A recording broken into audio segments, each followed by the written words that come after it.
ආයුබෝවන් සුබ දවසක්.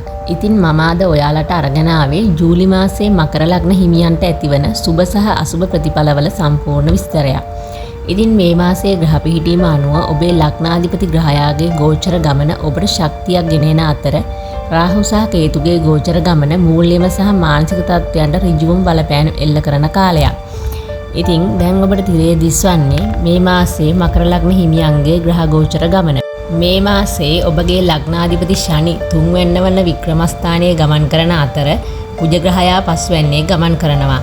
තවද බුධ ග්‍රහයා ඔබගේ 6 වෙනියේ ගමන් කරන අතර ගුරු, සිකුරු සහ රවි ග්‍රහයා ඔබගේ 7 වෙනියේ ගෝචර ගමනක යෙදෙනවා.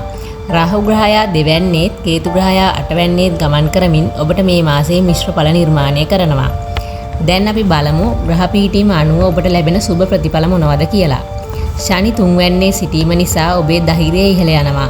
අත්හැර දමා තිබූ වැඩ කටයුතු සාර්ථක කර ගැනීමට හැකියාව ලැබෙනවා.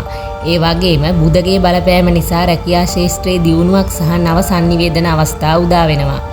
තවද කේතු 8 වෙනියේ ගමන් කිරීම නිසා ඔබට සැඟවී තිබූ හෝ පැරණි ආයෝජනයකින් වාසි ලැබීමේ හැකියාවක් පවතිනවා. දැන් අපි බලමු මෙම ග්‍රහ පිහිටීම නිසා ඔබට අත්වන අශුභ ප්‍රතිඵල මොනවද කියලා. රාහුගේ පිහිටීම නිසා ඔබට හදිසි වියදම් පාලනය කර ගැනීමට අපහසු විය හැකියි. කතා බහේදී ප්‍රවේශම් වන්න. ඔබේ වචන නිසා පවුලේ අය හෝ මිතුරන් සමග ගැටුම් ඇතිවීමට හැකි කාලයක්.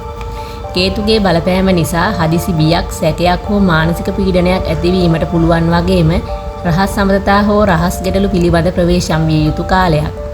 කුජ ග්‍රහයා ඔබගේ 5 වෙනියේ ගමන් කිරීම නිසා කෝපය ඇතිවීම, උදරගත රෝග සහ දරුවන් හෝ හවුල්කරුවන් සමග මතභේද ඇතිවීමට වැඩි ඉඩක් පවතිනවා. රවි ගුරු යෝගය නිසා විවාහ ජීවිතයේදී හෝ හවුල් ව්‍යාපාරවලදී අන්‍යයන්ගේ අදහස් වලට ගරු කිරීමට අත්‍යවශ්‍යම වන කාලයක්. ඒ වගේම ඔබ මේ කාලය තුල අනවශ්‍ය වියදම් පාලනය කරගත යුතුයි.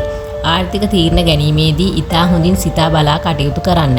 සෞඛ්‍ය තත්ත්වය යහපත්ව පවත්වා ගැනීමට උෂ්ණාධික ආහාර සීමා කර මනස සංසුන් කිරීමට උත්සාහ කරන්න. කෝපය පාලනය කිරීම අනිවාර්යයි. මෙම අයහපත් ප්‍රතිඵල සඳහා පහත පිළිවෙත් හැකි අයුරින් ඉටු කිරීමටත් වග බලා ගන්න. සෙනසුරාදා දිනවල ශනි ග්‍රහයා වෙනුවෙන් කළු තලතෙල් පහනක් දල්වන්න. රාහු කේතු අපලය සමනය කර ගැනීම සඳහා බෝධි පූජාවක් තබා දානමාන කටයුතු වල නිරත වෙන්න. ඉතින් මේ ග්‍රහ තත්වයන් හොඳින් තේරුම්ගෙන උත්සාහයෙන් සහ ඉවසීමෙන් ඔබ වැඩ කරන්නේ නම් මේ මාසයේ ඔබට ඉතා පහසුවෙන් ජයගත හැකියි. ඉතින් මකර ලග්න හිමි ඔබට ජූලි මාසයේ වාසනාවන්ත සුබ මාසයක් වේවායි ප්‍රාර්ථනා කරනවා.